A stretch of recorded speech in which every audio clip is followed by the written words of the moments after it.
Good evening everyone and welcome to H652. And this is a general lecture, but it's also some questions to you, Pete, all the way from Sweden. And what I want to do is first put up some basic things from the Alexander technique, and then I will put some specific Pete Green and John Appleton directed questions about more the PRI. So that is the working order tonight. We'll try to keep it a bit condensed here.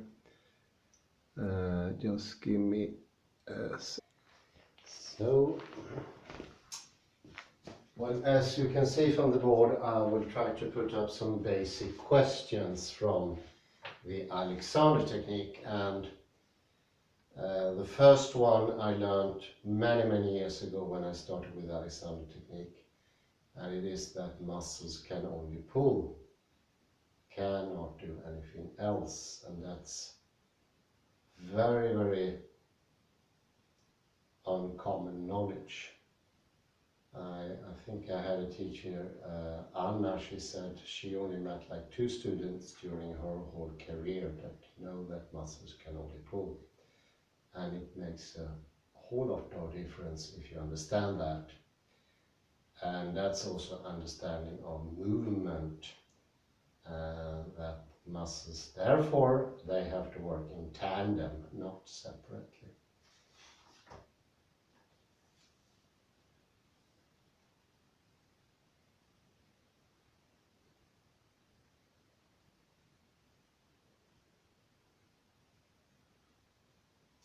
And the second one that I learned is that the body has a sort of natural resting length.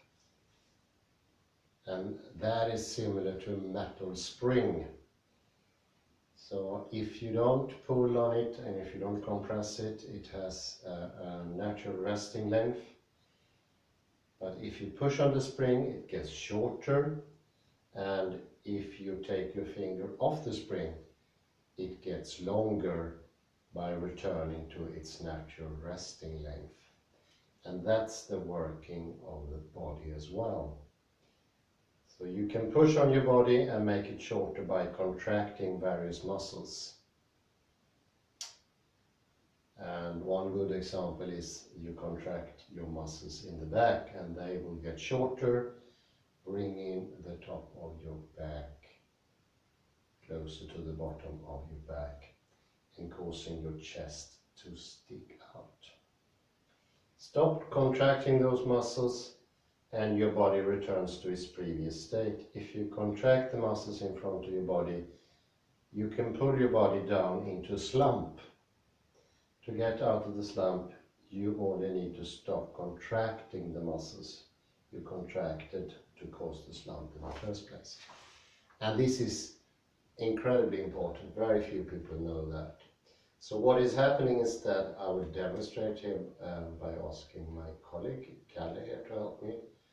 And if you go a little further on the chair and you show this normal tendency at the university, when people sit at work, everyone have a computer in front of them and they slump for a while and then they stretch. So it takes like 15 minutes to stretch and 15 minutes to tighten.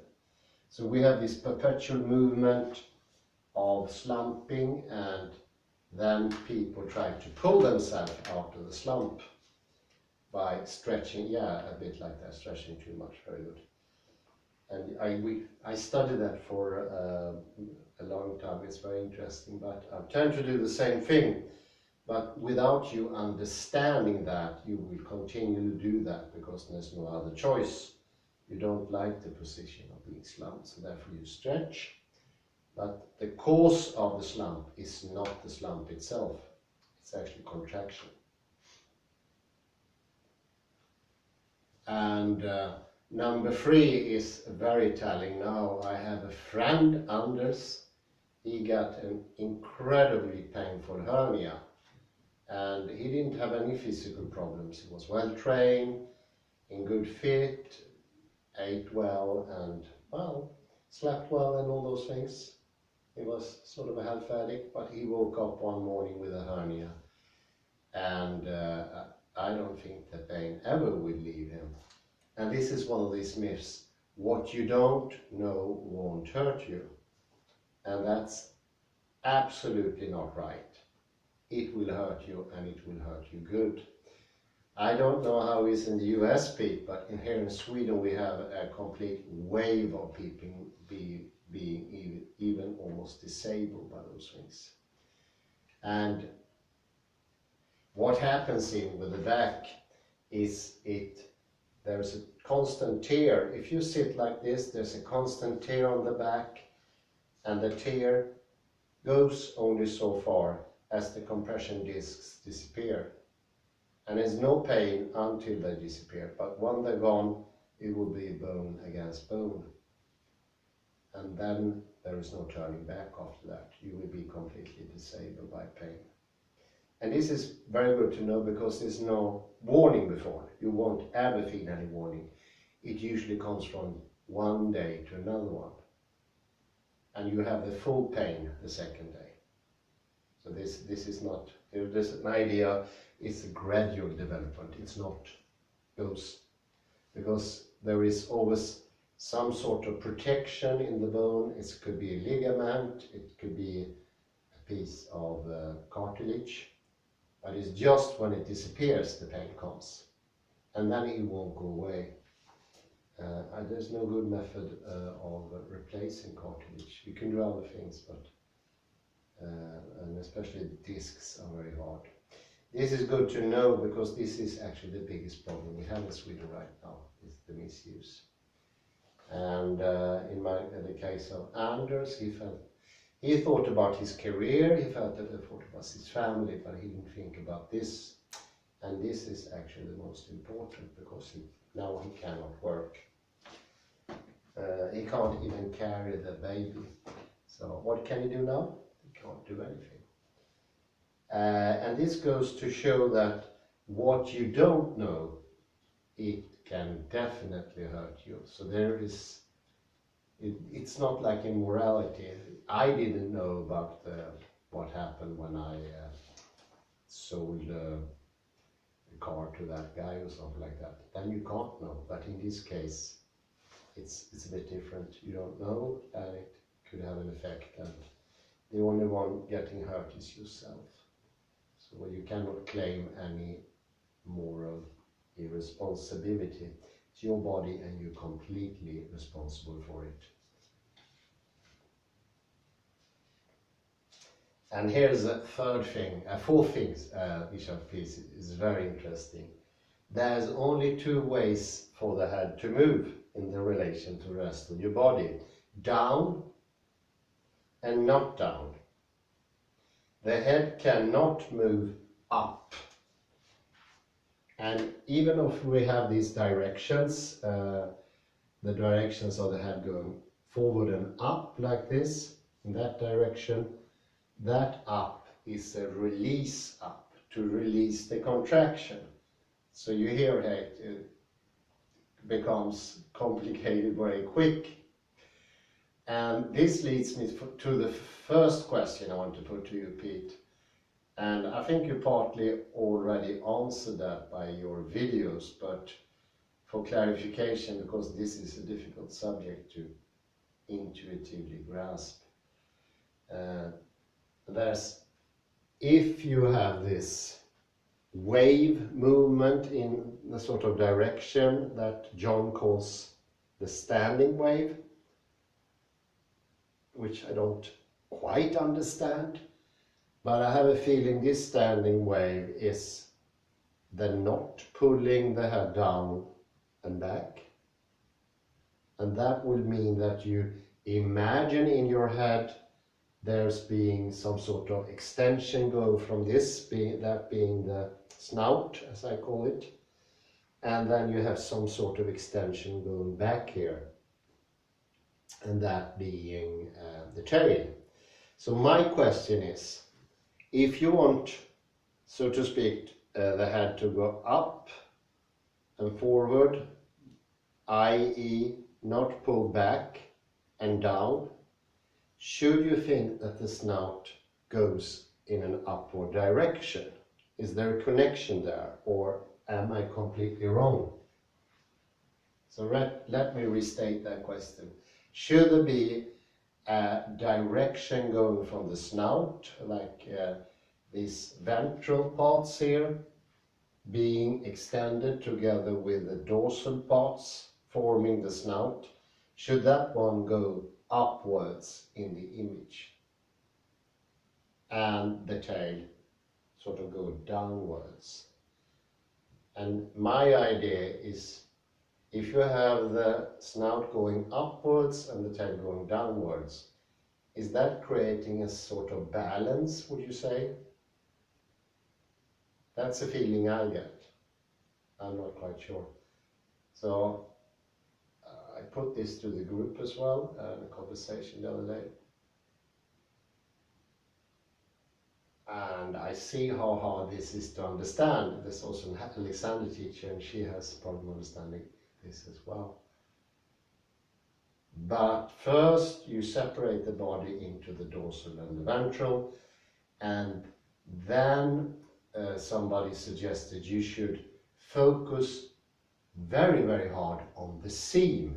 And the seam, I can show Kalle, is where the dorsal, if you let your hand, where the dorsal meets the ventral. So this part is dorsal and this part is ventral, but when they meet, there is what John and Pete call the seam, and the seam is very important, and it goes, I think, up this way and up this way, and the seam follows the snout. And in my idea here, my suggestion, the snout and the seam goes upwards, whereas in this direction the tail goes downward, together with the seam separating the dorsal and the ventral. And also in the snout one should, I'm just imagining here, I'm not sure, I'm going out on a limb here. You should imagining the snout to have this quality of being more tensed or firm in the ventral part, and more airy and loose in the dorsal part. We've been having problems in the group imagining just black and white. Somebody said the world is not black and white, so we're using currently yellow and blue. I hope that's okay, but I imagine they do the trick as well. I'm not sure. Somebody said that resembled the Swedish flag. That's a complete coincidence. I'm not trying to put anything patriotic here. Well, maybe a little bit, I don't know. Okay, well, let's see here. So my idea is, imagine this dorsal ventral in your head, Kalle, and my idea is, when you start, imagine this dorsal ventral translated into the things I mentioned previously in the beginning, the Alexander technique. That would mean that, for instance, he gets a better feeling of the sitting bones. He's getting that slowly here. And his body is being more centralized on the sitting bones.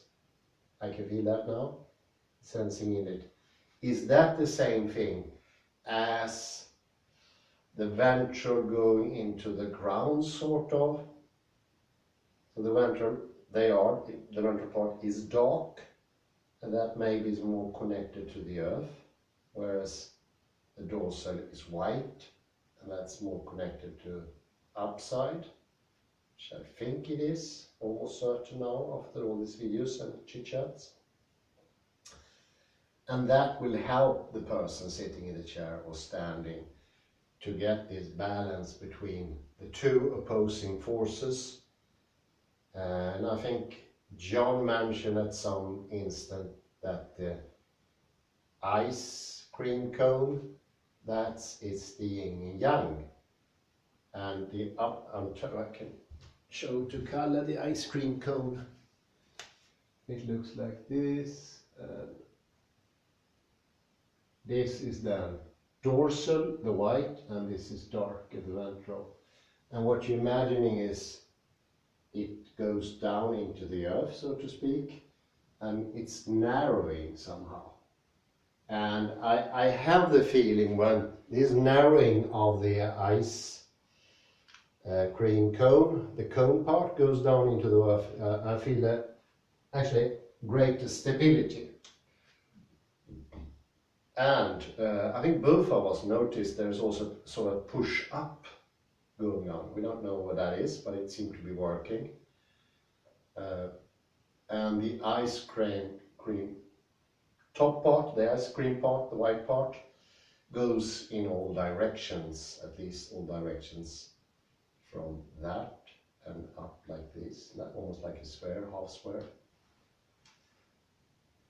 So these are the two opposing forces, the yin and yang of the PRI, I gather.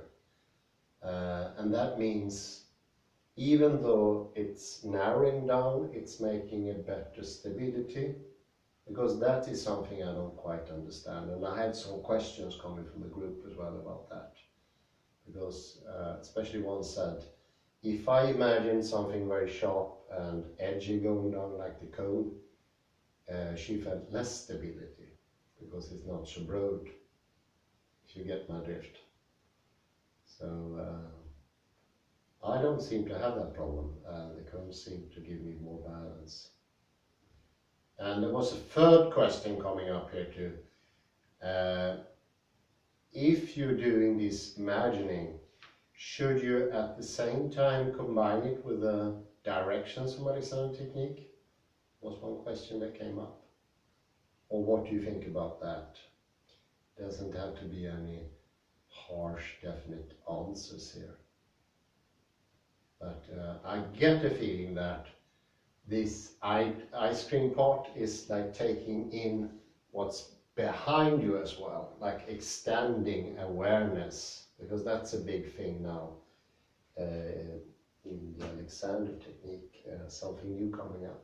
Several people like David Gorman and Michael Ashcroft and Jean Dumassier, they're all taking this up, and it's very interesting, of course. I think that's influenced by this Burmese meditation practice, Vipassana. I don't remember the name of it. Mind-blowing mindfulness. If you take the whole thing in, that's going to be like the ice cream cone. Then it's going downwards. It's a bit tricky to get in. Any help would be perfect, because I notice if I get some words right, people seem to be understanding, or at least it's easier for them to use the visual tools, because there is some convincing needed somehow, otherwise we won't do it.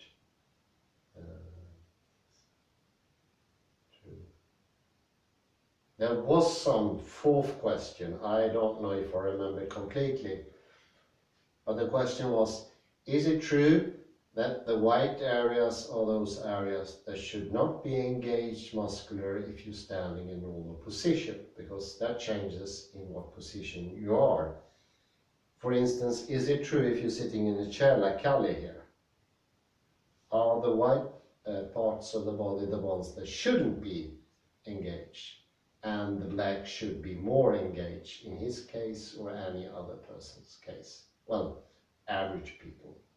Probably, maybe not somebody, people who are already experts in the way of sitting, I don't know, the Zen master of sitting maybe. But it could be. But also, just talking about this, he's gaining balance here. Are you practicing the sit bone still when you're working? I'm doing my best, but Well, you're doing your best. I do forget after half an hour Yeah. or 20 minutes. Yeah, of course. I return to my Well, habits. that could be the fifth question. Well, how do you do when you forget these things? Because it's easier done. That could be the fifth question. When is it a good time to train these images? Because there is a big problem that we forget. It's so easy to zoom out to something else. So I think that's a big question. There was 3 people in the group, I think, frequently asked about that because they only think about a couple of minutes a day. Rest of the day there is Laziness. yeah. No, it's easier. We are used to this. This is so comfortable. Yeah, it is more comfortable. Yeah. Should you do something yourself, like getting out of the if Kalle, for instance, he slumps here when he's working, should he just imagining and that would help him get out of the position, or should he do something as well? Because I sort of wonder, will he actually get out of the slump just by thinking? I think we have a problem here, and that's also a dispute between 2 of the more frequently mentioned Alexander technique teachers in these discussions we have. The French guy Jean Dumas, he says no, it's not enough just to think. It has to be a specific way of thinking, a thinking that is doing and nothing else. Whereas David Gorman says it's enough just to take in the environment and nature will take care of the rest. I think, do you have any more questions, Kalle? No. I have to mention we also do constructive rest. We're working with the book and we put in breaks in between the very hard work and we make constructive rest. And at least I try to put in the imageries when I do the rest. I see myself having this seam here. And the seam seems to be very, that's good. The seam seems to be very important. I don't understand why though. I think John, you mentioned that in one of the talks we had, that's where all the energy comes from. How is that? My question. Because that question also came up a couple of groups away, I don't remember well, but somebody asked that. And I tried to explain, and in the explanation I understood I didn't understand either. So, and I used a kite. I used the ray stingray, which is actually, John, a very, very good model. I think most of the people like the ray. So you should make an extra chapter just about the ray, because with the ray you can see the standing wave, I think. But I think that's not enough question for this time, so I won't put you into too much trouble. I'm looking forward to talking to you again. Sorry to miss you last time, but it's been a lot. We have sort of first try on the public life Friday. We're gonna meet some other writers and also some people who are questioning the scientific dogma here in Sweden. So maybe we can gather some momentum. I'll also ask people if they heard about the Alexander technique. I think that could be interesting. I think that is a technique that could be very helpful. And also when I talked to Jan in Belgium, he said it's exploding in Belgium as well. It's going up now. You won't be able to escape. You have to have a very, very good intuition in your body, which is, he would say, it's just like a few percent to have that intuition. Otherwise, you will end up in trouble. either psychologically or somatic, and I have the feeling this is the way out of this. So it's important that it comes out. We are standing on the edge of a disaster. Well, it was horrible words to say this late at night. And I gather it's early in the United States. Well, thank you very much, guys, for your cooperation, and thank you for the ones who's listening. We're gonna celebrate with some spring rolls here. We just managed to record our 650th episode. Hooray! Cheers, bye bye. And thank you, Kalle, for helping.